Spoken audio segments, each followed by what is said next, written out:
Now, the Three Martini Lunch with Greg Corombos and Jim Garrity. And welcome, everyone, to the first of 6 very special year-end editions of the Three Martini Lunch, our much-awaited year-end political awards. Jim and I are sitting here in virtual tuxedos and having our... Virtual? Wait, you mean I didn't have to get dressed up to record a podcast? Oh, man. And we've got our crystal martinis to hand out here for 6 consecutive episodes, and there will be obviously 3 martinis each time. Today we'll be looking at most underrated, most overrated, and most honest political figures. We start with underrated, and Jim, regardless of what you think of him, regardless of what you think his presidency might look like, no one thought Donald Trump was going to run for president. Then he ran for president. As he announced for president, everyone said, well, you insulted Mexicans, you're done. He only grew in the polls. Then he had a big fight with Megyn Kelly, and he only grew in the polls. Then he called for a temporary ban on all Muslim immigration, and he only went up in the polls. And no matter what happens, I'm missing a lot of controversies in between there, of course, and controversial statements. Everyone assumed Trump would flame out. Over and over again, we assumed it would happen if he even got into the race at all. It may still happen, but over the 6 months of this candidacy, we just assumed it was going to implode pretty much every other day. And to this point, it has not. He may not be the nominee. He may very well not be president, but he has absolutely exceeded most expectations this year. That's a really good choice, Craig. I went in a different direction, and I'm glad I didn't, because it would have meant saluting Donald Trump. But I actually think my nominee is as strong. I think everybody underrated Matt Bevin, who is now the governor of Kentucky. There was good reason for skepticism. This was the guy who took on Mitch McConnell in 2014 in the GOP senatorial primary, and he pretty much got squashed. And there was a very easy kind of description to look at. We've seen this before. A guy who's successful in business, is pretty conservative, and thinks that, going into politics is going to be easy. And I'm going to knock off the, at that point, Senate Minority Leader. Goes into the race, and it's a lot harder than it looks. And Mitch McConnell has this huge institutional advantage and this financial advantage, and, wins the primary. And so people kind of dismissed Matt Bevin as this guy who was this Tea Party challenger, didn't amount to much, runs for governor. There's a 4-way GOP primary, and he wins the primary by 83 votes, right? So everybody's ready to write him off. The Democrats controlled the governor's mansion in Kentucky for a really long time. Well, it turns out he was actually a pretty good candidate. A lot of people liked the African-American running mate he had as lieutenant governor. He stood by Kim Davis when everybody else thought that was a political suicide. He runs against Obamacare. The Democrats are totally convinced themselves that it was popular in the state. But one of my favorite things he did is the obvious joke was like, well, it's going to be if he wins the governorship, it's going to be the most awkward relationship with the senior senator that you've ever seen, because Bevin had just tore into Mitch McConnell. Well, at some party gathering, he shows this video that has the 1960s song Happy Together, and it shows him waking up in the morning with a Mitch McConnell T-shirt. So his wife says, honey, we need to do laundry. So Matt Bevin takes off the Mitch McConnell T-shirt to show that he's got another Mitch McConnell T-shirt on underneath. They show him reading Mitch McConnell's book. He's getting a Team Mitch logo tattooed on his left arm. And then it looks like he's talking to McConnell on the phone. And his response is, no, you hang up first. No, you hang up first. And oh, by the way, Mitch McConnell did what he could. He told the RGA to send more money in the last couple of days, the Republican Governors Association. And McConnell sent his people out to help get out the vote on Election Day. And Bevin ended up winning by like 9 percentage points. It was a near landslide. So also, one great indicator of how wrong the polls were, that they had him trailing throughout. I think there's a serious question to be asked about polling into the modern era. But Matt Bevin was a guy everybody thought nobody had much of a chance. It was kind of a missed opportunity for Republicans, and it turns out he was exactly what the party needed to win big this year. Absolutely a great choice. You're right. He was written off certainly by the establishment. Even a lot of Republicans in Kentucky who intended to vote for him didn't think it was going to turn out as well as it did. And as you mentioned, it wasn't even close. Ultimately, bordered on a landslide there in Kentucky, which is obviously a red-leaning state. But given the tea leaves going in, he did much, much better than expected. And it could be a very interesting 4 years with Matt Bevin there in Frankfurt, if not 8 years. So on to the most overrated political figure. And I have a feeling I'm going to catch a lot of flack for this one. Because you could obviously go with Obama. You could go with Hillary. I gave it to Hillary last year because she's so bad at politics. But one of the things I thought about in this one, Jim, is someone who's got the biggest possible platform and then not using it for the most obvious issue they should use that platform for. Pope Francis came to the United States in September. And, of course, his visit every step of the way, coverage, round the clock on the cable news channels. He didn't take a step without every TV camera being there. If he scratched his ear, there was a panel discussion on it on just about every cable channel. And there's a lot of reasons to like Pope Francis. He obviously has a great heart for the poor.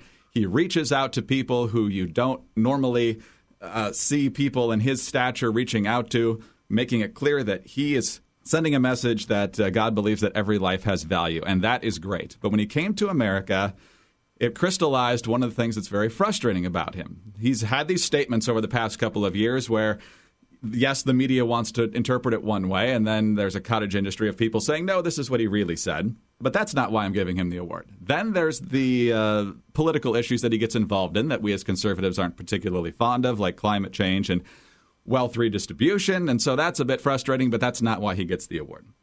He gets the award because he came to the United States and had 3 huge chances to talk about the most important issue that's going on in the Christian world right now, and that is the genocide against Christians in the Middle East. He came to the White House, made a statement, never even mentioned it, gave an address to the joint session of Congress, and all he said was, quote, "Our world is increasingly a place of violent conflict, hatred, and brutal atrocities, committed even in the name of God and religion. We know that no religion is immune from forms of individual delusion or ideological extremism. This means that we must be especially attentive to every type of fundamentalism, whether religious or of any other kind." We could have gotten that from President Obama. Then at the UN, he talked about it more, where he said, "I must renew my repeated appeals regarding to the painful situation of the entire Middle East, North Africa, and other African countries, where Christians, together with other cultural or ethnic groups and even members of the majority religion who have no desire to be caught up in hatred and folly, have been forced to witness the destruction of their places of worship, their cultural and religious heritage, their houses and property, and have faced the alternative either of fleeing or of paying for their adhesion to good and to peace by their own lives or enslavement," which is better. But in that speech, he spent paragraph after paragraph on climate change and wealth distribution, and that was pretty far down into the speech. There is a genocide going on. There are heads being severed. There are people being massacred by the dozens over there. This is the critical issue that he needs to be focused on, and he barely brought it up. You know, Greg, when you first mentioned that, I really thought, here we go. And indisputably, you're going to catch hell for that, no pun intended. But I think that's actually a really well-argued case for arguing that Pope Francis is the most overrated political figure of the past year. Nonetheless, please direct all criticism and damnation to Greg Columbus, care of Radio America. I went with a very easy pick, and one that'll probably be an audience pleaser, Jeb Bush. I went back to look at what I'd written in January. And let's point out, Jim Garrity, alleged political expert, said that the top tier included Rick Perry, Scott Walker, Bobby Jindal, didn't even put Trump in there. I had Rubio in the top tier as well. But let me look back see what I'd written about Jeb Bush back in January. Let's not even get into the immigration, Common Core, business ties, or family dynasty issues. The boss, meaning Rich Lowry, recently labeled Jeb Bush a pre-Obama conservative, an accurate way of describing his gubernatorial record. But the pre-Obama era of American politics feels like a long time ago. Republican primary voters, particularly conservative ones, think that the Obama presidency is the worst calamity to hit America in their lifetimes, and they fear it is doing permanent damage to our national values, identity, and standing in the world. GOP primary voters are going to want a fighter. Give me a little credit for getting that right. Do they feel like Jeb Bush has been leading the fight against Obama? Now, for all that I got wrong, I think it's safe to say Jeb Bush never gave any impression he was a fighter, and that kept him from really getting off the ground this cycle. So ultimately, all the money, the family name, the connections, all that, Jeb Bush turned out to be an enormously overrated presidential candidate, and I'd argue the most overrated political figure of the year. Excellent choice. Excellent choice. Yeah, he was almost by some considered to be coronated early on, even despite the fact there were 12 candidates coming up onto the stage at various times. But he just never really got it going, and the more people heard him, the less they wanted him. So we'll see what happens over the next several weeks here before the first votes are counted. But it's definitely not going the way he expected it to. So on to the most honest political figure, and I make the joke every year, Jim, that this is the shortest list of nominees to choose from. And I choose one that we featured in the Good Martini shortly after the San Bernardino attacks, and that's Nebraska freshman Senator Ben Sasse. He gave a great video that day talking about who we are at war with, and the most important thing to do is to define who we're at war with. It's radical jihadism that wants to take away our freedoms, wants to take away our Western values, but also not who we're at war with, and that's every single Muslim in the United States or around the world. Before that, on the exact one-year anniversary of his election to the U.S. Senate, he made his very first floor speech, waited almost an entire year before taking to the floor, and basically went on this very well-argued explanation of why the Senate is broken and why the American people don't trust people in the United States Senate anymore. He talked about the fact that he's visited with different members of the U.S. Senate, and every one of them believes that the Senate is not focused on what it needs to be on. And he says he's hearing the exact same thing from his constituents back home. And here's how he explained that.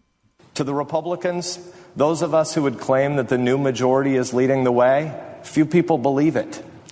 To the grandstanders who would try to use this institution chiefly just as a platform for outside pursuits, few believe that the country's needs are as important to you as your own ambitions. To the Democrats who did this body great harm through nuclear tactics, few believe that bare-knuckled politics are a substitute for principled governing. The people despise us all. And why is this? Because we're not doing our job. We're not doing the primary things that the people sent us here to do. We're not tackling the great national problems that worry our bosses at home. The people despise us, and they're right. That's not exactly the first speech you expect to hear from a senator. He goes on to say this is not a call for less fighting, but more meaningful fighting. This is a call for bringing our A game to the debates on the biggest issues here.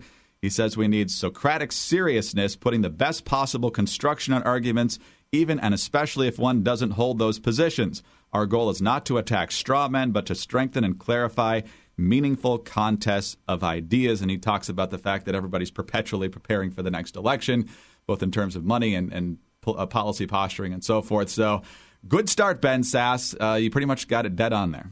That's a really good choice, Greg. I actually went in a different direction, trying to figure out, talk about honest political figures and someone who tells people things they don't want to hear. I went with Jim Webb, because Jim Webb told Democrats a lot of things they didn't want to hear in his lone appearance in the presidential debate for the Democrats. For example, he said people deserve the right to defend themselves and was the only defender of the Second Amendment on that stage. He said we live in a dangerous world and have to be concerned about the rise of China. Never mind Democrats. It's hard enough to get Republicans to pay attention to that issue.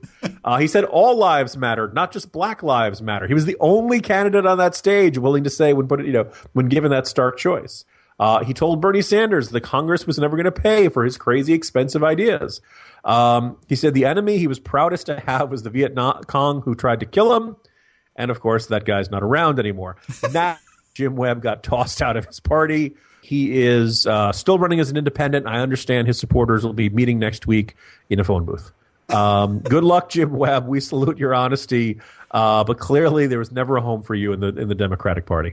Certainly not in 2016, that's for sure. They put up with him in 2006, and by a few different quirks, he got into office. But he realized he probably really wasn't among the people who thought like him when he decided not to run for re-election in 2012, and he found out the hard way that it's even worse now in 2016. So, Jim, congratulations, I guess, to our recipients today. Maybe the overrated people aren't too happy about getting the awards, but nonetheless, there's a lot more to give out, and we'll do it again tomorrow on Christmas Eve. Talk to you then. See you tomorrow, Greg. Jim Garrity of National Review. I'm Greg Corombos of Radio America. Thanks for being with us today, and be sure to tune in again on Thursday for the next 3 Martini Lunch.